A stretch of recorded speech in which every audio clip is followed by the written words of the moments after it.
What is cool when you're 18-20 and sucks when you're 30 plus?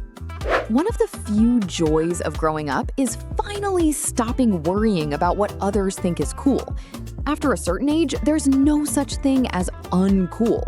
Everything is cool by default because everyone just doesn't give a damn. This is perhaps the best part of growing up. I'm really into all sorts of silly and ridiculous hobbies that make people happy. I'm slightly over 30, and a friend of mine totally by accident got me into Pokemon. At first, it felt a bit weird, like I'm a grown man, etc. But damn, I just love it. And in general, I'm a fan of all sorts of geeky stuff, like comics, cartoons, etc. But at the same time, I love sports, fishing, and all that. There are so many different hobbies, such a wide range of choices to get into, and it gives me a sense of freedom. I'm roughly the same age, and just recently started enjoying watching sports. All my life, I was kind of a nerd and didn't understand what people found in sports, but now I get why they like it so much. Earlier this summer, I took a small trip around Europe with my dad. While we were in Germany, we watched a Germany World Cup match, and in Prague, a Czech Republic game. We drank and celebrated the successes of the guys throwing darts. We watched some Formula One, chatting about everything under the sun. Now I don't understand why I built my identity around not liking sports for half my life. I don't give a damn about what anyone thinks there anymore. I think I could enjoy pretty much anything if it weren't for the stinking pride that stops me from doing what I like. When you're known as the group's main party animal, that was cool until you turned 30. At some point, you just become someone people don't want to associate with so they don't fall under a bad influence. Same thing happened to me, only with growing dill. I was the go-to guy who always had weed, right up until my friends became dads. Boom, and suddenly I'm the bad influence. Lol. Is it because of the act of growing dill itself, or because it's illegal? Because here in Canada, I'd say the stigma around growing greens has practically... My neighbor is well over 70. He doesn't even smoke, but he thinks these plants are beautiful. So every summer, he grows a couple of bushes and then gives me a few ounces of the harvest.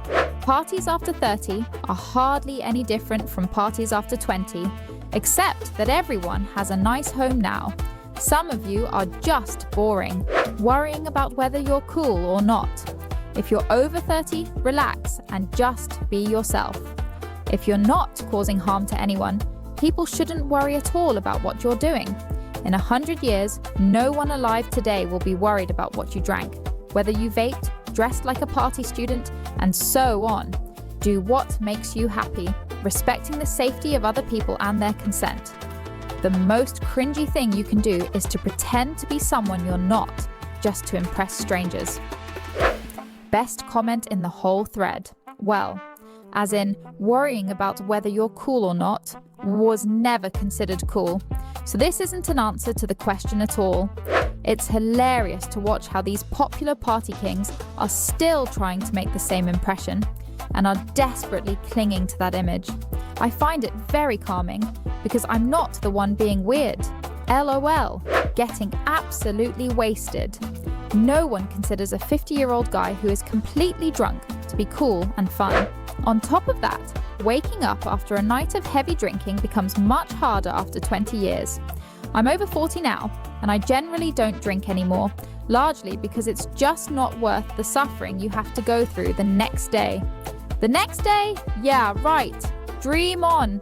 How about suffering for 2 to 3 days instead? Hanging around high school or college parties. I remember when I was younger, there was always a pair of older guys at these parties who categorically refused to grow up and socialize with people their own age. Usually they were hoping to pick up some young girl, harassing minors, and all that. It was disgusting. LOL. Guys like that always bought us alcohol if we flirted with them. And then when we wanted to leave, we would just slip away quietly. Along with the alcohol, they bought us. I was 16 to 17 at the time, about 15 years ago. I bet you those pathetic creeps actually thought you guys were the bad ones. I used to get alcohol and cigarettes in high school the same way, off those local sad PD files. When I was in high school, there was this one neighborhood everyone avoided because the local moms were constantly trying to infiltrate teenage parties. Among other things, they would bring alcohol and substances and also, according to rumors, tried to hook up with the teenagers, bragging about how little you slept. At 20, it sounds like you're a real workaholic. At 35, it just means you're bad at managing your life, and your body will remind you of it for the rest of the week, lol. And who actually gets enough sleep after 30? Like, sleep deprivation is the new normal, right? Yes, but the point isn't about not getting enough sleep, but rather about bragging about how little you slept. Yes, after 30, we do sleep less, but it's terribly cringy to talk about it with pride, as if we're 18 again and, oh my god, we can stay up all night. Wow, exactly. And another thing that was written, this just means you're bad at managing your life. And that is extremely unfair to people who are forced to work multiple jobs, suffer from sleep disorders, are raising young children, or have many other perfectly valid reasons why they aren't getting enough sleep. Apathy. Turns out, if you try with all your might to show everyone how little you care about anything, you just become an incredibly boring person. Same goes for trying to seem edgy and cynical. My cynical attitude towards life just turned into the image of an insufferable grumpy old man, even though only my age had changed. Don't forget to subscribe to the channel and like the video. See you in the next one. Bye bye.